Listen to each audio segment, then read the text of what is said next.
On a gagné le foot, mais alors bordel que c'était nul. Bienvenue à vous, bienvenue pour... je compte plus, je crois qu'on est à 25 débriefs peut-être, quelque chose comme ça, peut-être 26.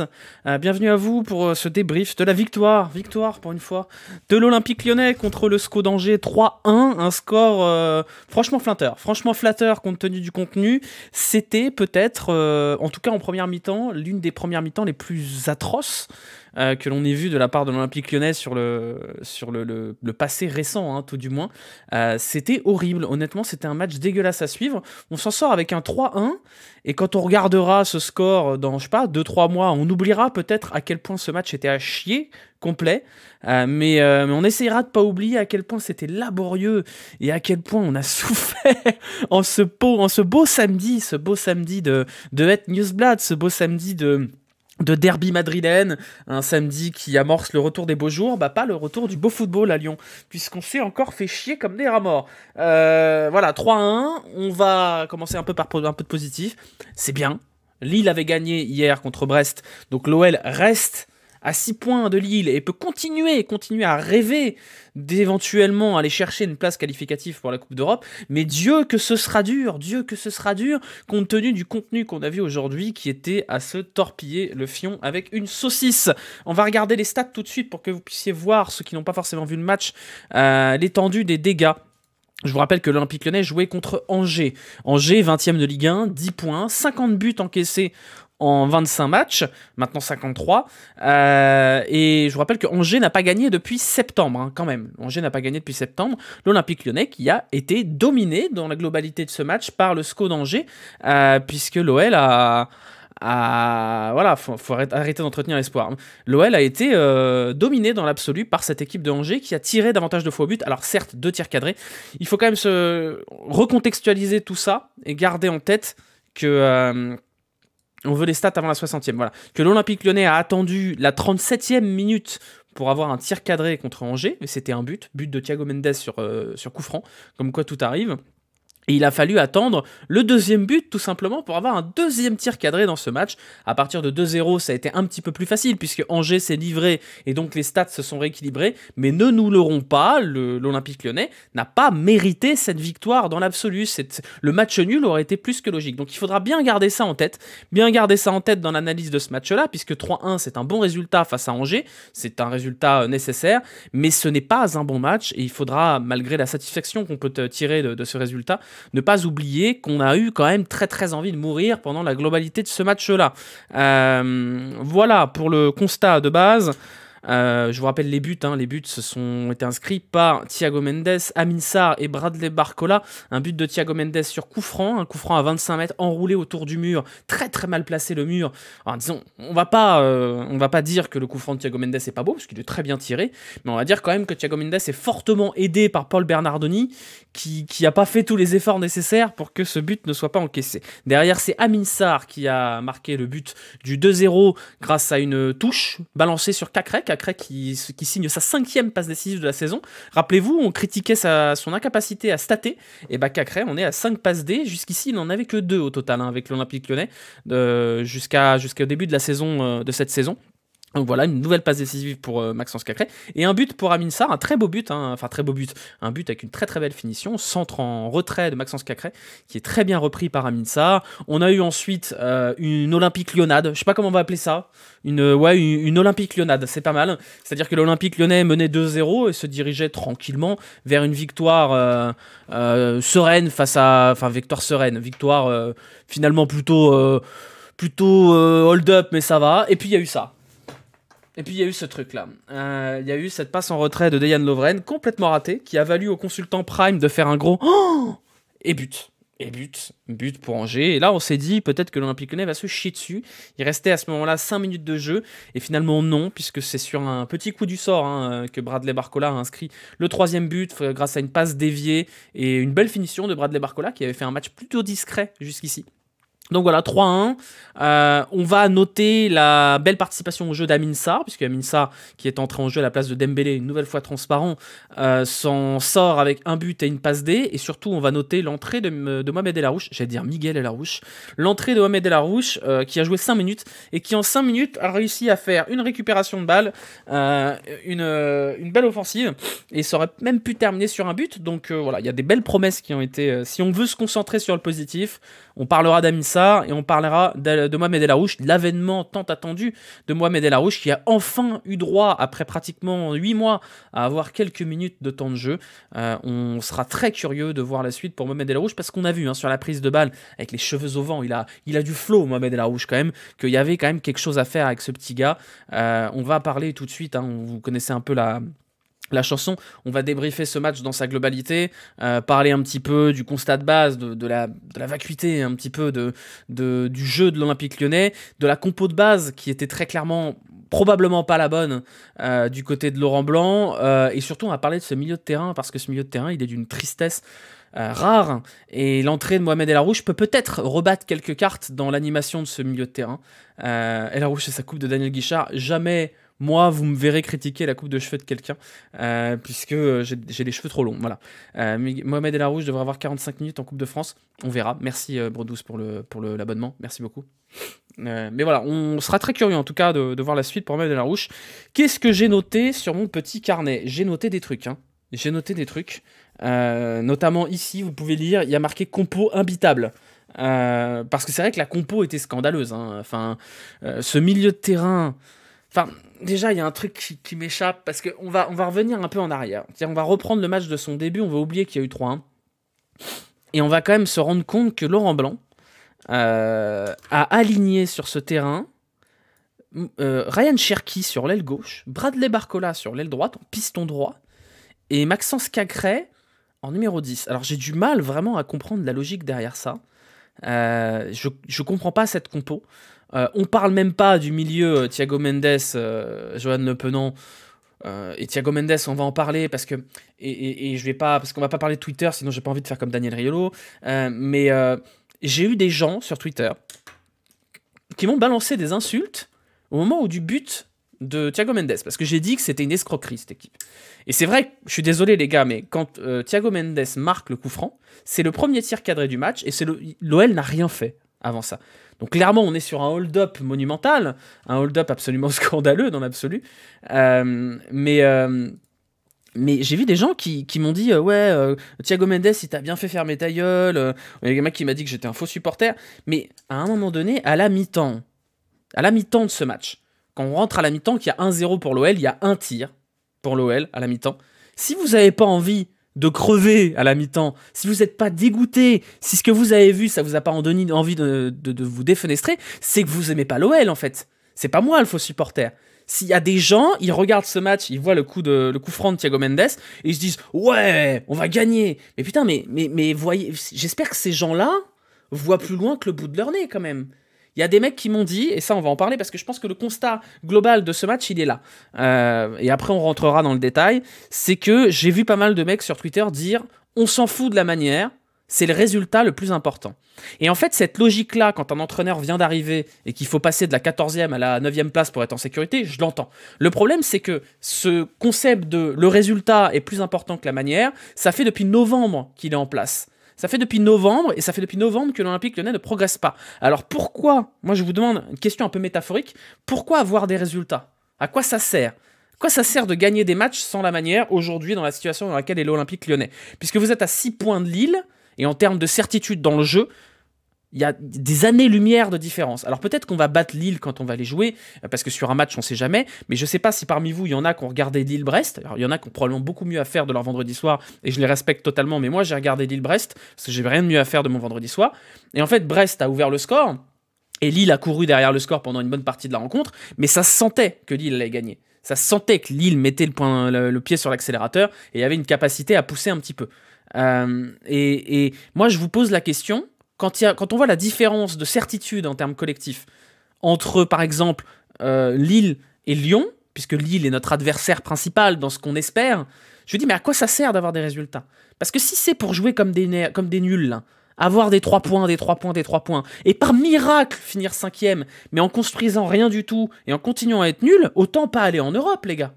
Autant pas aller en Europe. Moi, je préfère un Olympique Lyonnais qui abandonne tout espoir d'aller choper une illusoire 5e place et qui finit 12e, mais qui au moins essaye de construire pour la saison prochaine quelque chose de cohérent, quelque chose de potable, plutôt qu'être sur un fil constamment, là, à essayer d'aller arracher des résultats contre des équipes pourries et sans même y arriver de temps en temps. À quoi ça sert d'avoir des résultats ? Si on jouait la Coupe d'Europe, si on jouait le maintien, j'entends que le résultat est important. Mais aujourd'hui, l'Olympique Lyonnais est 9e, je crois qu'on est 8e peut-être là. À quoi ça sert d'avoir des résultats si c'est pour pas avoir la manière ? C'est quoi ? C'est quoi la logique derrière ? Si c'est pour être en sursis H24 et ne rien construire, moi je comprends pas la logique derrière ça. C'est pas vrai, l'OL a pas besoin de résultats, à moins que vous espériez encore, et j'en fais partie, une illusoire 5e place pour aller en Europa Conférence ou en Europa League avec la Coupe de France. À quoi ça sert ? Moi je pense que ça ne sert à rien. Je pense que ça ne sert à rien. Qu'il ramène quand même l'Europa League Conférence. Mais moi j'espère que l'OL va aller en Europa League Conférence, mais j'espère qu'il y aura plus de certitude au niveau collectif quand on sera éventuellement en Coupe d'Europe l'an prochain. Mais j'y crois pas trop. Il y a un enjeu sur cette fin de saison, et vous le connaissez, l'Olympique Lyonnais est à 3 matchs de la Coupe d'Europe, et ces 3 matchs c'est la Coupe de France. C'est une victoire contre Grenoble, ce sera mardi, et ensuite ce sera 2 matchs. Et sur 2 matchs, pourquoi pas ? Et si vous me dites, en demi-finale de Coupe de France, imaginons qu'on batte Grenoble. Normalement, on devrait battre Grenoble, quand même. Imaginons, on bat Grenoble. On se retrouve contre l'OM en demi-finale. Imaginons. Et contre l'OM, on fait un 1-0 sur penalty dégueulasse, avec 2 tirs pour l'OL et 25 contre l'OM. Eh ben, vous me verrez pas, lors du débrief, dire « Ouais, la manière, elle est dégueulasse ». On n'est rien à foutre. Parce que la Coupe de France, il y a une demi-finale, une finale. Et là, pour le coup, on peut se permettre de dire « On n'en a rien à branler du résultat. » Parce que, de la manière. Parce que le but, c'est d'aller chercher ce titre. Et donc, si on est nul en demi-finale et nul en finale, mais qu'on gagne la Coupe de France, ok, pas de souci, ok. Mais après, le problème, c'est qu'en championnat, t'es 8e, c'est quasiment mort pour la Coupe d'Europe. Et j'ai fait de la merde parce qu'en fait, quand je fais ça, ma caméra me suit. Donc, du coup, là, elle me suit. Vous voyez, elle me suit partout, c'est un enfer. Du coup, attendez, je la remets dans le bon sens là. Voilà, je la remets dans le bon sens. Il faudra investir cet été. Non, voilà, on va pas se mettre à bien jouer du jour au lendemain. C'est bien ça le problème. C'est qu'en voulant continuer à donner du temps de jeu à des joueurs qui ne seront pas là la saison prochaine, ou sur qui on ne comptera pas la saison prochaine, on ne construit rien. Et l'Olympique Lyonnais ne construit rien. Contre Auxerre, on n'était pas bon. Contre ce soir, on n'est pas bon. Et on veut parler du résultat. On va parler du résultat. On gagne 3-1, c'est super. Mais il faut savoir voir plus loin que le résultat. Merci à Monito. Il faut savoir voir plus loin que tout ça. Et moi, j'ai ce problème-là qui est que quand aujourd'hui, pour revenir sur le match, quand aujourd'hui, je vois que dans la compo, il y a Moussa Dembélé titulaire. À quoi ça sert ? À quoi ça sert d'avoir Moussa Dembélé titulaire ? Qu'est-ce qui se passe dans la tête de Laurent Blanc pour se dire « Je veux Moussa Dembélé titulaire » alors qu'on a Amin Sarr qui est là, Amin Sarr qui sera là l'an prochain, qui a des qualités qu'on connaît, des défauts qu'on connaît peut-être aussi, des qualités qui ne sont pas encore pleinement exprimées, alors que Moussa Dembélé, il est plus là dans 3 mois, il a des qualités qu'on connaît et des défauts qu'on connaît très très très très bien, donc j'ai du mal à comprendre la logique derrière ça. Merci Paul pour l'abonnement offert à Valk. C'est une vengeance pour baisser encore... voilà, non. J'ai un problème, en fait, j'ai un gros problème de fond avec cette équipe, au-delà du résultat, et après, si vous voulez, on parlera de choses un peu plus positives. Je comprends pas la logique de non-construction de l'avenir. Je suis pas certain qu'arriver avec 5 joueurs à vocation défensive contre Angers, le 20e, ce soit ce qu'il faut pour l'avenir. Je suis pas certain que mettre Thiago Mendes titulaire, alors qu'on a un Mohamed El Arouche qui est prêt à l'emploi, ce soit préparer l'avenir correctement, et je suis vraiment pas certain que mettre Moussa Dembélé titulaire, alors qu'on a Jeffinho et Amin Sarr sur le banc, ce soit préparer l'avenir sereinement. Et moi, j'ai un problème avec ça.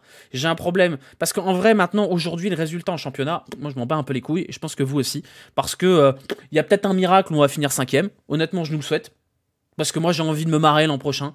J'ai envie d'aller le jeudi faire des débriefs de OL Ludogorets ou de OL AstraZeneca, voilà. Mais je comprends pas cette logique de ne pas travailler pour l'an prochain. Parce qu'aujourd'hui, quand on voit le match contre Angers, est-ce que vous pouvez me dire sereinement, ce sera pire avec Mohamed El Arouche à la place de Le Penant ou Mendes, et ce sera pire avec Amin Sarr à la place de Dembélé? Moi, je sais pas. Moi, je ne sais pas. Voilà. Donc le problème, c'est qu'il n'y a pas de planification. En fait, c'est un peu la prolongation de l'absence totale de planification sportive dans ce club. C'est-à-dire qu'on ne planifie pas le prochain mercato, Et ensuite, oh bah on a une commande de numéro 6 qui arrive le 17 janvier. Bah là c'est pareil, on planifie rien sur l'an prochain. Ce serait pas mal quand même qu'on arrive l'an prochain, en début de saison, avec un Mohamed El Arouche qui est aux portes du 11 de départ. Aux portes. Je vous dis pas qu'il a le niveau pour être titulaire, sauf que il n'aura jamais le niveau pour être titulaire s'il a que 5 minutes par match. C'est un peu comme Cherki. C'est-à-dire que Cherki, avant qu'il soit titulaire, on nous disait oui, mais il peut pas être titulaire parce qu'il n'a pas de référence, et on me disait oui, mais il peut pas rentrer en jeu parce que le contexte n'est pas bon. Donc là, vu que la saison est à peu près foutue en championnat, ce serait quand même pas mal que Mohamed El Arouche soit intégré sur ces matchs de plus bas de tableau, pour ensuite, éventuellement cet été, qui rentre dans une réflexion de se dire est-ce qu'on a besoin de mecs à ce poste-là, au hasard Joao Gomez, hein, rappelez-vous cet été, et qu'on puisse préparer la suite. Je sais pas, aujourd'hui, là, il n'y a pas de latéral droit disponible. Pourquoi Lomami, il n'est pas quelque part dans le groupe? En fait, moi, j'ai un problème avec ça, qui est que on est bientôt en mars. Il reste 2-3 mois de football avant la trêve. Et l'Olympique Lyonnais en championnat, c'est foutu. Le principal objectif, c'est la Coupe de France. Et il y a un vrai truc à aller chercher en Coupe de France. Il faut préparer l'an prochain. Il faut que... Alors, Jeffinho, c'est physique, donc il peut pas encore jouer pleinement tout un match, et on en parlera après, puisque son entrée est plutôt pas mal. Mais Amin Sarr, il doit être titulaire devant Dembélé tous les putains de jours. Tous les putains de jours. Dembélé, ça doit être... Last Resort, c'est l'extincteur, Dembélé. Mais je comprends pas dans la logique de mettre Dembélé plutôt qu'Amin Sarr, là, maintenant. Ça me choque. Ça me choque, voilà. Merci Tex pour l'abonnement. Et Barcola, c'était pareil. Ben, Barcola ce soir est pas ouf. Mais Barcola, c'est pareil. C'est-à-dire qu'avant qu'il devienne une solution crédible dans le 11, il a fallu qu'il y ait des milliards de blessures pour qu'on le voit jouer et qu'on se dise en fait, peut-être pas besoin d'un autre ailier. Peut-être qu'on va lui donner du temps de jeu. Peut-être qu'il y a quelque chose à faire avec Barcola. Et donc, moi, j'ai un problème avec cette logique-là. Et pour moi, ce match-là est frustrant pour deux raisons. La première, c'est qu'il n'y a rien dans le jeu. Mais la deuxième, c'est qu'il n'y a rien dans le jeu avec des joueurs qui vont partir l'an prochain. Et ça m'énerve. Ou qui seront plus des éléments clés du club l'an prochain. Dembélé sera plus là, Mendes ne sera plus un élément clé du club l'an prochain. Ça me semble à peu près évident, et c'est sur eux qu'on compte. Voilà. Ils ont mis Sarr titulaire sur son premier match, ils donnent de bout de match pour les matchs après. Ouais, non, mais je comprends pas non plus. On peut critiquer les choix de blanc, mais l'effectif, il est bien faible et mal construit, peu importe qui on met. Mais justement, l'effectif, il n'est pas parfait, on le sait. Mais vous savez très bien que le problème de l'effectif, c'est l'état d'esprit et c'est la projection dans l'avenir. Foncièrement, cet effectif, il n'a pas le niveau, c'est vrai, pour aller jouer le podium de Ligue 1. Mais personne aujourd'hui parle de podium de Ligue 1. Si on fait 5e, c'est déjà pas mal. Mais quand vous regardez les équipes qui se battent pour la 5e place, il y a quand même la place niveau effectif. Et à un moment donné, on peut bonifier son effectif. Le RC Lens n'a pas un effectif de 2e de Ligue 1, et pourtant il joue la 2e place. Le Lorient n'a pas un effectif de première partie de tableau, et pourtant ils nous ont fait chier pendant toute la première partie de saison. Reims, c'est pareil. Toulouse, c'est pareil. Toulouse, il n'y a que des no-name. Et c'est des clubs qui arrivent à sublimer leur effectif. Pourquoi nous, on n'arrive pas à sublimer notre effectif? Parce que c'est toujours pareil, c'est la logique de statut. Ah bah non, bah attendez, Dembélé, il a 26 ans, il a beaucoup d'expérience, on va le mettre titulaire. Putain, mais arrêtez! Arrêtez, regardez Angers, ils sont 20e, il faut rentrer un mec de 17 piges. Et alors, oh là là, non, faut pas lancer le mec de 17 piges. On va plutôt faire rentrer Vincent Manceau ou Charles Dier. Enfin, c'est moi ce qui m'énerve, c'est que cette logique à l'Olympique Lyonnais des statuts. Voilà. Et j'ai l'impression que c'est le dernier club en France comme ça. Tous les clubs en France donnent du temps de jeu aux jeunes qui sont meilleurs que les autres, y compris le plus gros club français, financièrement, le Paris Saint-Germain, qui a des milliards de recrues, des mecs qui achètent 80 millions qui sont des chèvres, et eux ils se sont rendus compte que Zahir Emery il est meilleur que tous les autres. Bah tiens, Zahir Emery, 16 ans, bah tu joues. Bah tu joues. Voilà, Ben Seguir à Monaco, t'as 17 ans, t'es trop fort, bah tu joues. Désiré Doué à Rennes, t'as 17 ans, t'es trop fort, bah tu joues. Mohamed El Arouche, t'as 19 ans, t'es plus fort que tous les autres à l'entraînement. Oh non, Thiago Mendes. Et ça me rend fou. Ça me rend fou. Voilà, ça me rend fou. Donc voilà, donc on va voir. Comment tu peux dire ça alors qu'à l'OL, il n'y a que des gosses qui jouent? Mais il n'y a que des gosses qui jouent parce que c'est des solutions par défaut. Il a fallu que Toko Ekambi s'en aille pour qu'on fasse jouer Barcola. Il a fallu que Cherki devienne une évidence absolue pour qu'il finisse par jouer. Malo Gusto, il a tapé Dubois parce qu'il y a eu des blessures. Et il a fallu que Dubois soit vraiment très très nul pour qu'on donne sa chance à Malo Gusto. Et après, Loukeba, il n'y a personne derrière lui. Donc oui, les jeunes jouent à l'OL. Bien sûr que les jeunes jouent à l'OL. Mais les jeunes qui jouent à l'OL sont là par défaut. Ils sont là parce qu'ils ont châté un coup, mais jamais parce qu'on s'est dit « Ah bah eux, ils sont très forts, ils vont prendre la place des vieux. » Très peu de cohérence d'utiliser Mendes, par exemple, dans ce match. Bah oui, je comprends pas la logique. Je comprends pas. Ce n'est pas partout pareil. Non, mais bien sûr. Il y a des mecs, à l'OL, les jeunes qui ont percé n'ont jamais vraiment percé à la régulière. Ils ont percé parce qu'il y a une blessure. Ils ont percé parce qu'il y a un mec qui est parti et qu'on n'a pas voulu remplacer, typiquement Léo Dubois. Toko avec Barcola. Cherki, c'est parce qu'à un moment donné, on s'est rendu compte qu'il n'y avait pas de meilleur joueur que lui dans cette équipe-là. Faut arrêter, Dubois se fait têche une seule année avec Gusto qui ne prolonge pas. Barcola à peine le niveau Ligue 1. Mais arrêtez avec Barcola à peine le niveau Ligue 1. Arrêtez, ça veut dire quoi à peine le niveau Ligue 1? Parce que si Barcola, il a à peine le niveau Ligue 1, alors Toko, il a pas le niveau Ligue 2. Enfin, faut arrêter un petit peu. Vous vous rendez fou. Donc voilà, il y a un problème de... voilà, pareil, on se rappelle, mais ça c'est pas nouveau. Rappelez-vous effectivement ce que nous dit OLTO là. Denayer Sentinelle, alors qu'on a Cacré qui commence à émerger.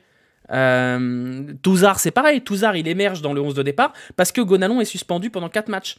Et c'est toujours pareil à l'OL. C'est toujours pareil. Il faut attendre un coup du sort pour que les jeunes aient leur chance. Et bizarrement, quand ils ont leur chance, on se rend compte qu'ils sont quand même bons et qu'ils ont le niveau pour être titulaires. Donc oui, aujourd'hui, il y en a 4, 5, 6 qui sont dans l'équipe, mais j'ai envie de vous dire que c'est même pas suffisant, parce qu'aujourd'hui, le milieu de terrain, il est pas au niveau, et il y a Mohamed El Arouche sur le banc. Pourquoi?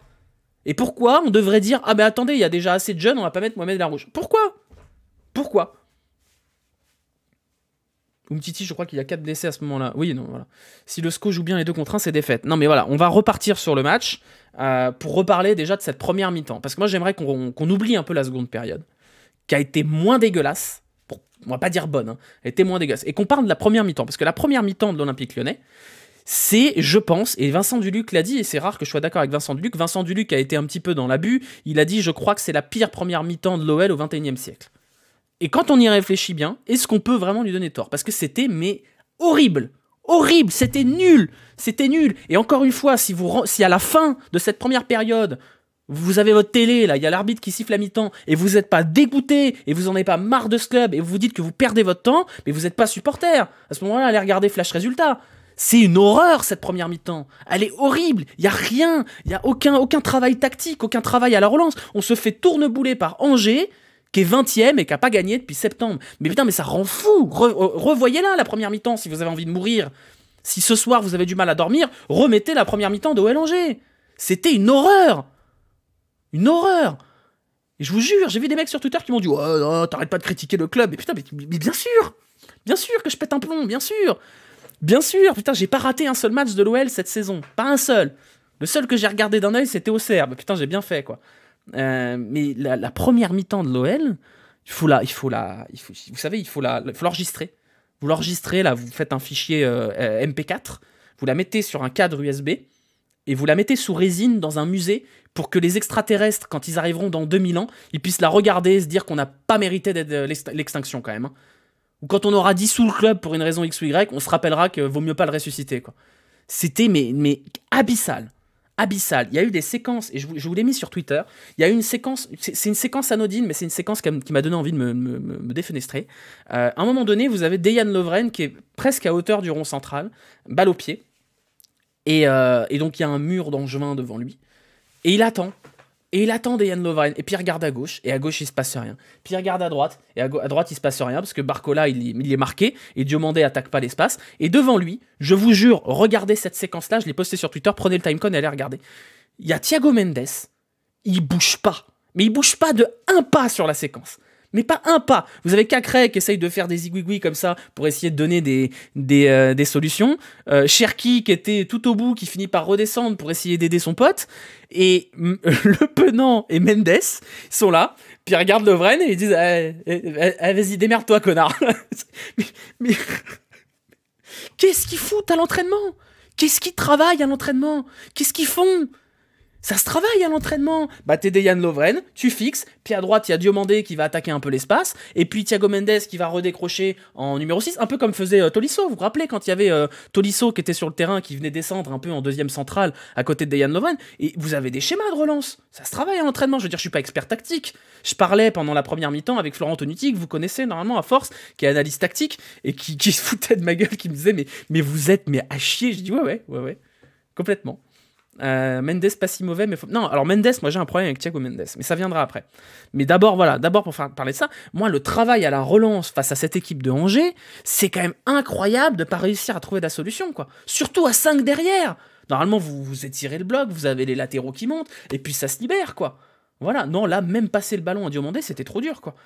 Donc voilà, et en fait, c'est un autre problème, et là c'est un problème individuel. Moi j'ai un problème avec Thiago Mendes. Et vous allez dire, ouais, tu t'acharnes sur Thiago Mendes, puis en plus il met un beau coup franc. Oui, on va évacuer ça d'abord. Thiago Mendes met un très beau coup franc. Très beau coup franc, belle frappe, enroulé autour du mur, mi-hauteur. Bernardoni est une chèvre, mais ça c'est autre chose. Voilà, ok, très beau coup franc de Thiago Mendes. C'est bon, on peut évacuer ça, d'accord. On lui met plus 1 sur la note tout à l'heure. Maintenant on va parler de Thiago Mendes sans le ballon. Parce que vous savez, on a souvent parlé de Maxence Cacré en disant qu'il faisait des matchs de merde, balle au pied, qu'il faisait pas les bonnes passes, qu'il n'était pas dans les bonnes zones et compagnie. Sauf que Maxence Cacré, quand il a pas le ballon, ça charbonne.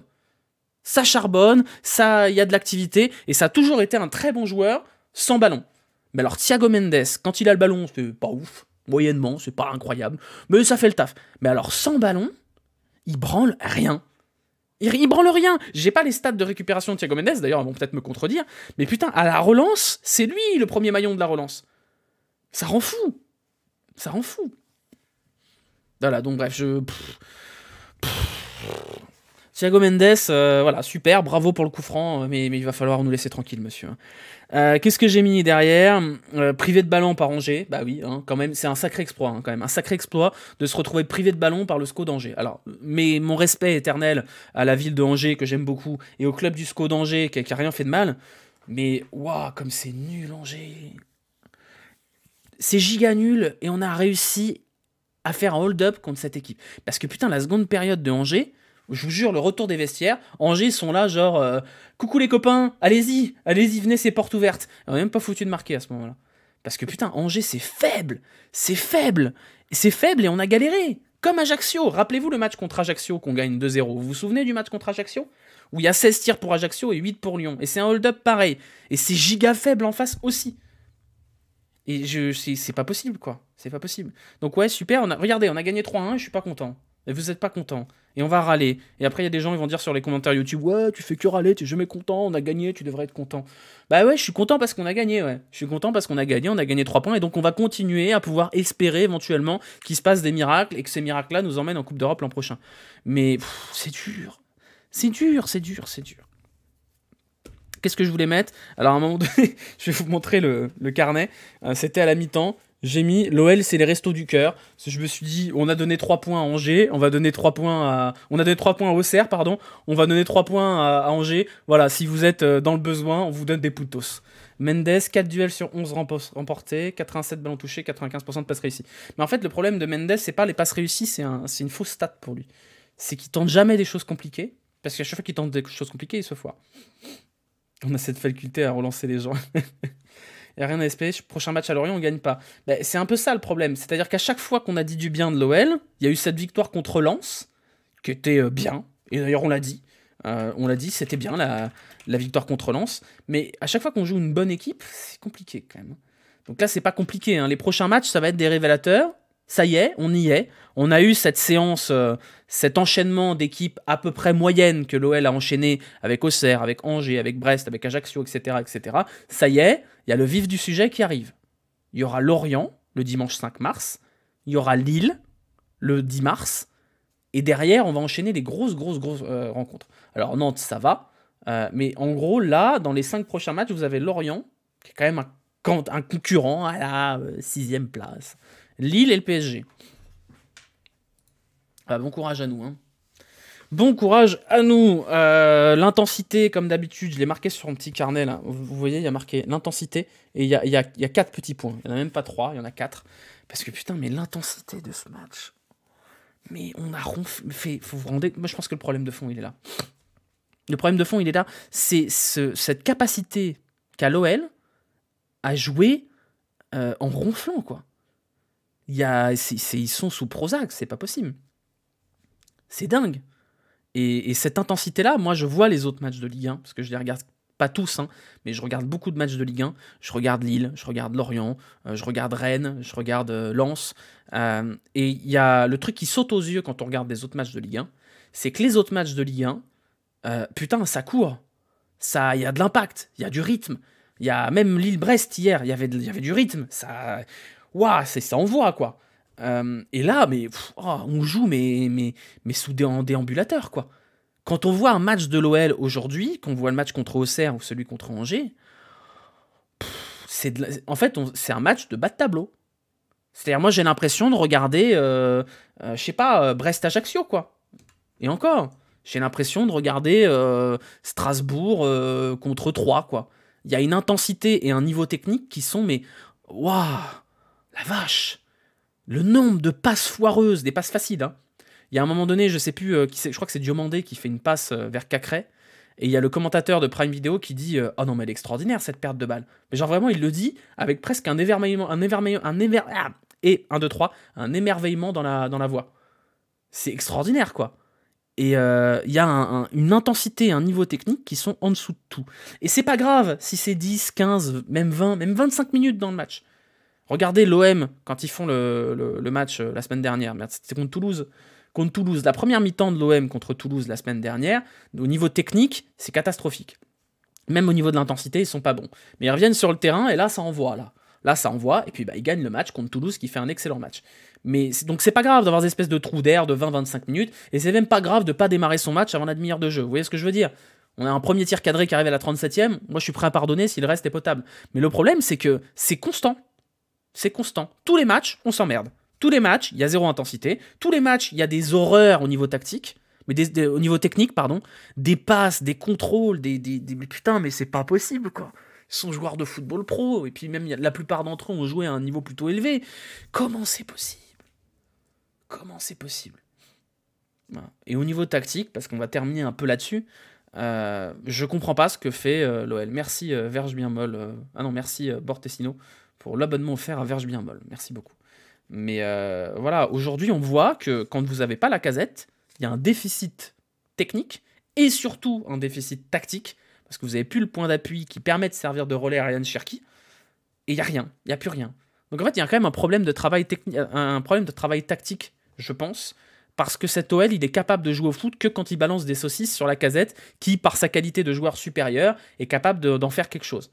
Mais moi, ça m'attriste de voir qu'on est incapable d'avoir un projet collectif. Incapable. Parce que le milieu de terrain, on a l'impression qu'ils ne sont jamais joués ensemble. On dirait une fan five après une cuite. La défense, c'est... Tagliafico est pas bon ce soir, Lukeba est pas bon ce soir, Diomandé est paumé, Lovren il fait une saucisse. C'est dur, hein. C'est dur. Donc je sais pas quelle est la solution. Je suis pas payé pour ça. Mais voilà. On va terminer en parlant de Cacré. Voilà, Cacré, on avait un peu blâmé son incapacité à être décisif. Là, il est encore décisif. Ça fait 5 passes D pour Cacré. Et il a été bon, Cacré, ce soir. Ça a été un des rares au milieu de terrain à essayer d'exister, même si sa première mi-temps est très faible, pour la simple et bonne raison qu'il joue numéro 10. Et voilà, quoi. Numéro 10 pour Cacré, c'est pas lui rendre service. Les entrants sont plutôt sympas. Amin Sarr fait une très bonne rentrée. Mais du coup, je me demande si le rôle de prédilection d'Amin Sarr, c'est pas plutôt ce rôle un peu de renard, parce que je le trouve assez intéressant dans le placement, notamment le but que marque Dembélé contre Auxerre. Il est là, hein, il est juste derrière Dembélé. Je trouve que Amin Sarr est intéressant dans son placement, et peut-être que c'est dans un rôle de renard qui saura s'épanouir, et pas forcément d'attaquant de profondeur. C'est un peu la même erreur qui a été faite avec Dembélé, de prendre Dembélé pour un pivot parce qu'il est grand et costaud. Peut-être qu'il faut pas prendre Amin Sarr pour un attaquant avancé parce qu'il court vite. Donc à voir. J'ai bien aimé la rentrée de Jeffinho. Et Jeffinho me fait beaucoup penser, dans la manière qu'il a de prendre la balle et dans les lacunes qu'il peut potentiellement avoir, à Bertrand Traoré. Alors Bertrand Traoré, vous avez un peu les syndromes post-traumatiques de Bertrand Traoré qui fait n'importe quoi, mais rappelez-vous, la première saison de Bertrand Traoré à l'OL est très très bonne. Donc je suis très curieux de voir Jeffinho parce qu'on sent que c'est un joueur qui a du ballon, qui a une vraie qualité technique et qui a probablement à progresser sur l'aspect purement QI foot. Donc il y a deux directions pour Jeffinho, il y a celle où il progresse sur ce point-là, ou celle où il s'entête à vouloir faire des exploits. Donc Vinicius à ses débuts, oui, dans toute proportion gardée, bien évidemment. Donc je suis curieux de voir la capacité que va avoir Jeffinho à lever la tête. Aujourd'hui il l'a eu, donc c'est une bonne rentrée. Je suis très curieux moi de voir Jeffinho.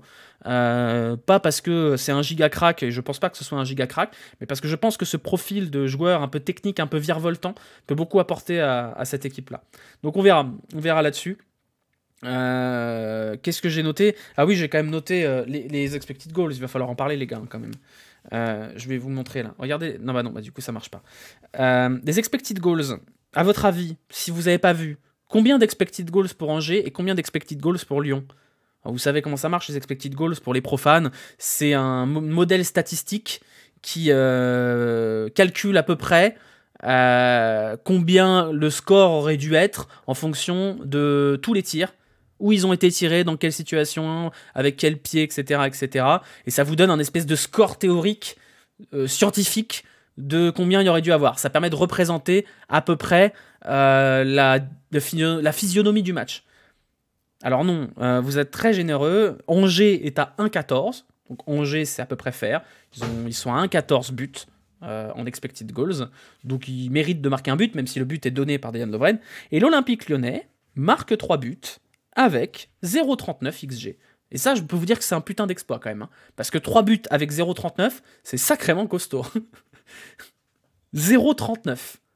Donc voilà, quand on va prendre le résultat, et quand vous aurez des mecs qui vont vous dire « Ouais, t'es jamais content, on a mérité de gagner parce qu'Angers sont nuls », oubliez pas que les expected goals, c'est 1,14 à 0,39. Alors pour une fois qu'on est efficace, c'est cool, mais quand même, vous vous rendez compte quand même. Le score théorique des expected goals, c'est plus ou moins 1-0, ou un partout. C'est pas du tout 3-1. C'est pas du tout 3-1. C'est clairement un match Football Manager, ça. Merci à Bernardoni en tout cas. C'est à 0,95 sur mon application. Bah moi j'ai vu ça sur Flashcore, donc je vais aller revérifier. Expected goals. Ah, j'ai 0,95. Pardon, excusez-moi, ça n'avait pas été calculé. Donc on est à 1,18 à 0,95. On était à 0,39 jusqu'à très très tard, hein, parce que j'ai pris des stats à la 89e. Donc je pense que doit y avoir une ou deux occasions à la fin. Mais voilà, pardon, excusez-moi. C'est 1,14 à 0,95. Excusez-moi. Et je les ai pris un peu trop tôt. Mais bon, ça reste. Faire 3 buts avec 0,95, c'est quand même pas mal. Déjà, Mendes, c'est 0,04. Oui, complètement, ouais. Complètement. Le Real mardi, c'est 1,66 pour l'anecdote. Oui, mais le Real, il y a Benzema. Les XG, c'est toujours.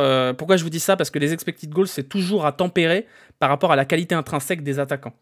Quand vous avez des attaquants qui marquent des buts que seuls eux peuvent mettre, forcément, ils sont au-dessus des expected goals. Voilà, la première mi-temps, les XG, c'est pas instantané. Ouais, non, mais j'ai dû les prendre trop tôt. Mais en première mi-temps, on est à 0,04 en XG. Voilà, bon bref, excusez-moi pour cette fausse stat sur l'XG. Bon après ça reste, Angers reste devant. Hein. Mais bref. Voilà pour le constat global sur ce match. Je pense qu'on a fait à peu près le tour. On a parlé de Momo et Larouche. Moi j'espère qu'on en verra un peu plus de Momo et Larouche sur les prochains matchs. Je pense pas qu'il sera titulaire contre Grenoble parce que le match est beaucoup trop important pour que Laurent Blanc ose mettre Momo et Larouche contre Grenoble. Mais très curieux parce qu'on sent quand même, et je pense que vous allez être d'accord avec moi là-dessus, une supériorité technique pour Momo et Larouche qui est assez évidente, quoi. Allez, les notes, c'est parti. Les notes, alors, hop. Alors donnez-moi juste 2 secondes, le temps d'aller chercher le Jurigno à côté, comme ça ce sera prêt. Alors, bon, vous êtes prêts? Nous avions... Alors, on va le mettre en 4-3... ouais. Comment mettre exactement? On va le mettre en losange, même si c'est pas vraiment comme ça que ça a fonctionné. Alors, on va d'abord dessiner le terrain. Vous savez quoi? On va tricher aujourd'hui. On va tricher, regardez. On va tricher. Ça va être scandaleux. Voilà, on va tricher. On va faire un beau terrain.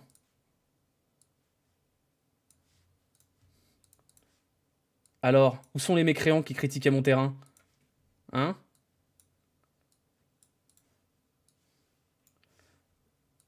Alors, on critique plus le terrain. Alors, il est pas beau mon terrain, là? Il est pas beau? Ah, il est beau mon terrain, là. Il est beau, hein? Alors, ils sont où les mécréants qui critiquent? Merci, Couscoussier. Merci beaucoup.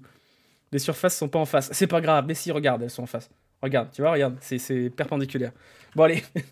Nous avions aujourd'hui Anthony Lopez. Nous avions... Alors, comment on va mettre ça? On va les mettre avec 3 derrière, quand même. Hein. Alors, on avait Diomandé qui était ici. Lovren, avec un gigantesque L. Lukeba. Tagliafico. Ouais, parce que c'était annoncé en 4-2-3-1, mais... Qu'est-ce que j'ai... Tagliafico, si c'est bon. Mendes. Le Penant. Barcola en piston droit, car on adore le terrorisme. Cacré. Du coup, il manque qui là? 3-4-1-2, bah, il manque Cherki et Dembélé. C'était plus ou moins comme ça, hein, mais c'était pas exactement comme ça. Alors, Anthony Lopez. Bah, c'est un bon match de Lopez, parce qu'il y a eu quand même quelques arrêts. Il peut pas faire grand-chose sur le but encaissé, hein, on va pas se mentir. Quelle angoisse. Oui, c'est un 6. C'est un 6 pour Lopez. On va aller vite là-dessus. C'est difficile de mettre moins, hein. C'est un bon match de Lopez. Il a été présent là où il fallait. Cette compo terroriste. Oui, on est sur une compo horrible. Ouais. 3 arrêts décisifs. Ouais, c'est vrai. T'as raison, président Dodo. On va mettre 6,5 même. Moi, j'en ai eu que 2, hein, mais 3 arrêts décisifs. Diomandé. Diomandé m'a semblé un petit peu en panique quand même, hein. Beaucoup de déchets techniques pour Diomandé quand même, hein. Oh là là. Beaucoup de déchets techniques pour Diomandé. Il n'y a qu'un seul but encaissé qui peut vraiment pas trop être mis sur le compte de la défense. Ouais, 4. Ouais. C'est un 4 parce que c'est pas non plus, il n'est pas fautif. Mais c'est toujours pas très rassurant Diomandé, quoi. Après, on va trouver des circonstances atténuantes à Diomandé, qui est que pendant une bonne partie du match, vous aviez Barcola qui était par là, et que Diomandé s'est retrouvé à jouer latéral, et que Diomandé, il aime pas trop jouer latéral. Donc bon, voilà. Diomandé, il avait un seul poste, mais 4, faut pas se mentir. Ouais, non, c'est pas un match qui vaut la moyenne. Lovren. Bah, Lovren, c'est pas un bon match de Lovren, parce que c'est lui qui a été en charge de la relance. Alors, il n'a pas été aidé par ses copains à la relance, hein. Très clairement, il n'a pas été aidé. Mais alors, cette boulette, wow, c'est une sacrée boulette quand même pour Lovren, hein. Non, pas 3, vous êtes dur. C'est pas un match dégueulasse de Lovren.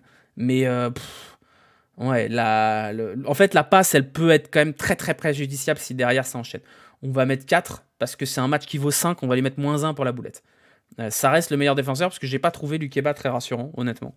Aujourd'hui, j'ai pas trouvé Lukeba très brillant dans ce match-là. Trouvé un peu neutre, voire pas très rassurant. C'est le moins mauvais des autres, je pense. Et on va mettre 4,5, ouais. 4,5, ça me semble cohérent. Tagliafico, très neutre aussi. Alors très faible offensivement. Vraiment transparent comme pas possible, Tagliafico aujourd'hui. Peu décevant, hein, honnêtement. Je pense que c'est un 4 aussi, en vrai, hein. Je pense que c'est un 4 pour Tagliafico qui fait un match très neutre, quoi. Très neutre. Ouais, on va mettre 4, hein. Faut quand même pas oublier que c'est un match de merde, hein, que c'est un match dégueulasse, hein. Mendes, c'est pareil, hein, super, bravo pour le coup franc. Mais alors, qu'est-ce qu'on retient derrière si c'est à part ça? On va pas lui mettre en dessous de la moyenne à Mendes parce qu'il y a quand même un but qui débloque le match. Mais qu'est-ce que c'est nul! Qu'est-ce que c'est nul, Mendes! Vous savez quoi? On va mettre 4,5 quand même. On va mettre 4,5 parce que c'est pas un match qui vaut la moyenne. Il est sauvé par un coup franc, mais c'est pas un match qui vaut la moyenne, quoi. Mendes, il fait la même passe que Lovren après son but. Non, mais voilà. Le but est beau et important, mais. Enfin, je suis désolé, mais on va reprendre la même logique que d'habitude. Si c'est Toko qui fait ce match-là, vous lui mettez pas 5. Vous lui mettez pas 5. Donc peut-être qu'on est... Allez, puisque vous trouvez que je suis méchant, on va mettre 5. On va mettre 5. Voilà. C'est vrai. Le Penant, alors le Penant, je sais pas comment jouer, je sais pas comment le noter, honnêtement. Le Penant, je sais pas comment le noter. J'ai du mal à juger le match de Le Penant. Je l'ai pas trouvé bon, ça c'est une certitude. Mais point d'interrogation. C'est un peu moyen, ouais, voilà, c'est un 4, quoi. Barcola, à peu près le même constat que Mendes, c'est-à-dire bravo pour le but. Mais alors pour le reste, il a été sacrément transparent, avec les circonstances atténuantes qui est qu'il n'est pas à son poste, mais alors vraiment pas à son poste en plus, hein. Parce que Barcola, piston droit, le pauvre. Vraiment le pauvre, quoi. Et c'est pas un bon match. Alors maintenant, on va mettre 5 parce qu'il y a un but. Mais en vrai, si vous enlevez le but de Barcola, c'est 3, hein. C'est 3. Quelques courses pour Barcola, 5 pour le but. Ouais, moi, je le trouve pas bon ce soir, Barcola, hein. Je sais pas. Son but est pas important pour le coup. C'est vrai, dans ce sens-là. Je pense que... Ouais, premier but de Barcola en Ligue... Non, il y en a eu un. 5, c'est généreux, ouais. On va mettre 4,5. Mais putain, mais Mare Nostrum... Alors déjà, Mare Nostrum, si t'es pas content, t'es pas obligé de suivre. Mais juste, oui, ils ont gagné, d'accord, super. Ils ont gagné. Bah vous savez quoi? L'Olympique Lyonnais a gagné, donc on va mettre 8 à Barcola, 9 à Cacré, 10 à Dembélé qui a été excellent, et 11 à Cherki. Voilà, bravo Olympique Lyonnais qui a gagné 3-1, fin du débrief. Et voyez un peu plus loin quand même. Donc bon. Barcola, 4,5. Allez, hop. Son but n'est pas important. Bah si, quand même. Cacré, je pense que c'est le meilleur joueur ce soir. Je pense que c'est le meilleur joueur ce soir parce que Cherki a été un peu tristounet. Grosse activité de Cacré sans le ballon, comme d'habitude. Une passe D. Et pour le coup, lui, son but permet de mettre à l'abri. C'est un très bon match de Cacré. Ouais, il y a une passe D quand même. On va mettre 6,5. 7, quand même. Calma. Hein. Calma quand même. On va mettre ouais, 6,5 ou 7. 6,5, ouais, 6,5 quand même. 7 pour la régularité. Allez, bon argument, 7. Cherki, bah... C'était un match transparent de Cherki. Match transparent de Cherki, après il a vraiment pas aidé. Première mi-temps, je sais pas combien il touche de ballon en première mi-temps Cherki, mais le pauvre. Mais... ouais, Cherki, pas bon. Ouais, pour moi c'est 3 les deux. Hein. C'est 3 les deux, parce que Cherki, il n'y a pas grand-chose.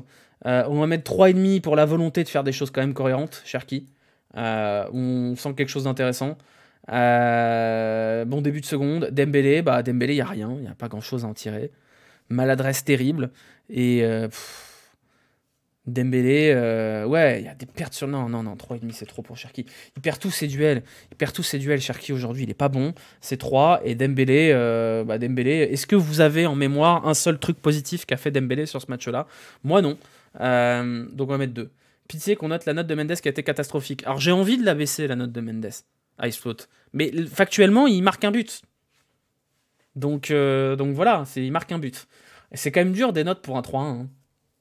C'est quand même terrible. C'est quand même terrible des notes pour un 3-1. C'est assez terrible vu comme ça.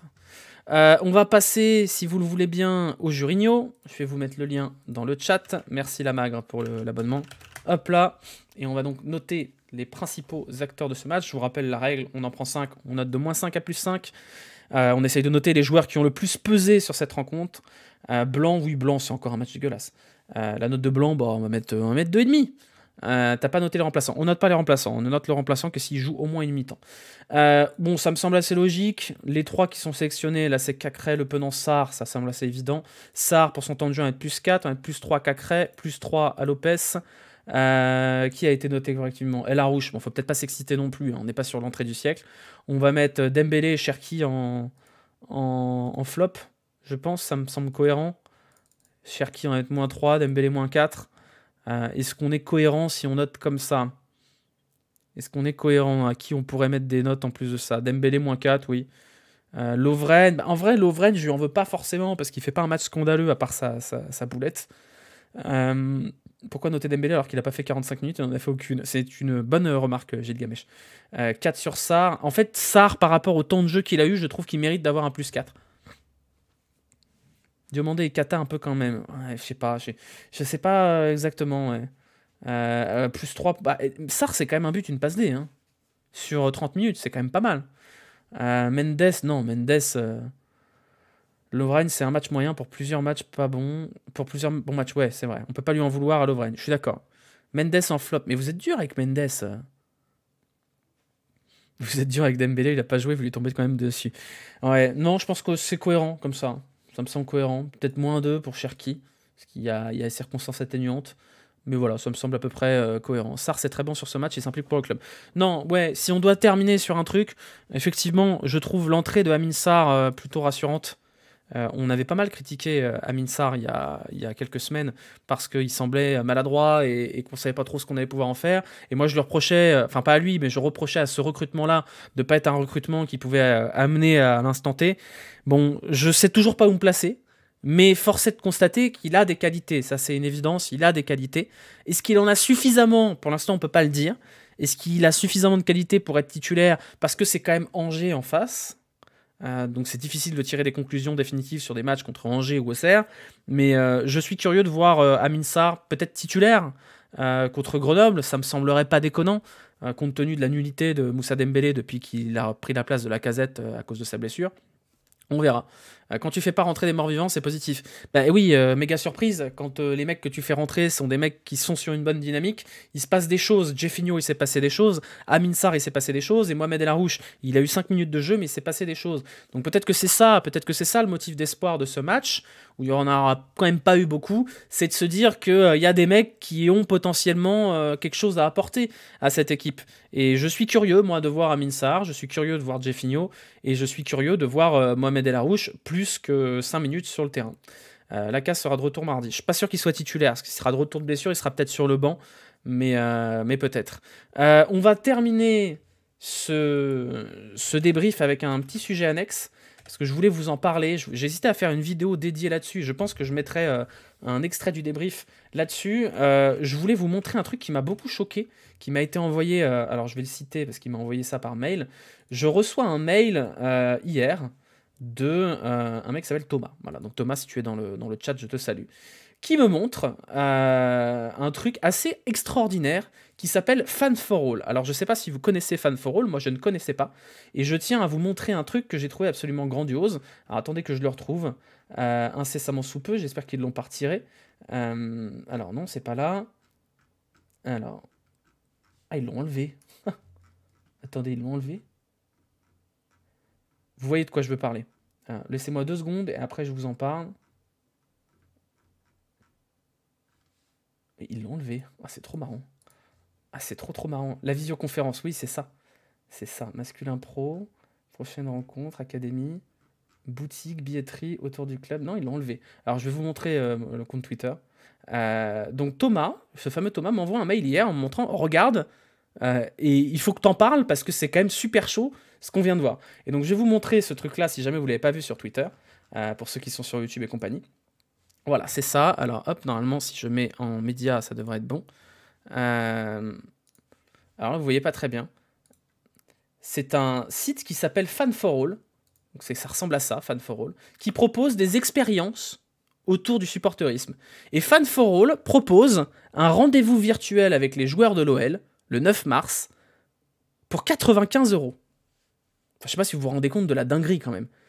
Alors attendez, je vais essayer de cliquer dessus pour voir s'ils l'ont pas supprimé. Non, c'est bon, c'est là. Vous voyez, c'est là. Rendez-vous virtuel avec les joueurs de l'OL. Donc ils l'ont annulé visiblement. Hein. On peut plus l'acheter, j'ai l'impression. Donc vous avez Anthony Lopez, John Le Penant, Moussa Dembélé, Ryan Cherki et Maxence Cacré. C'est un grand plaisir, blablabla. L'événement aura lieu virtuellement. Il y avait 20 places, donc j'imagine que c'est une conférence Zoom. Au cours de cette rencontre, vous aurez le temps de discuter avec vos joueurs préférés et d'en apprendre davantage sur eux. Vous pourrez échanger en temps réel et de vive voix vos ressentis, vos impressions, vos expériences sur ces professionnels passionnés. 95 balles. 95 balles pour ça. Alors je suis allé chercher, et Fan for All accompagne l'Olympique Lyonnais dans sa fan expérience. En fait, c'est le but de ce truc-là, c'est uniquement de vendre des trucs qui n'étaient pas à vendre avant. Je sais pas si vous vous rendez compte quand même qu'on est sur un club où il y a des gens au marketing qui se sont dit on va faire payer 95 balles pour une réunion Zoom avec les joueurs. C'est une conférence de presse payante à 95 balles. Mais c'est incroyable de proposer ça. Enfin, les gens qui proposent ça, déjà, ils aiment pas le football, mais 2, ils y connaissent rien. Du coup, là, bizarrement, c'est probablement un hasard, hein.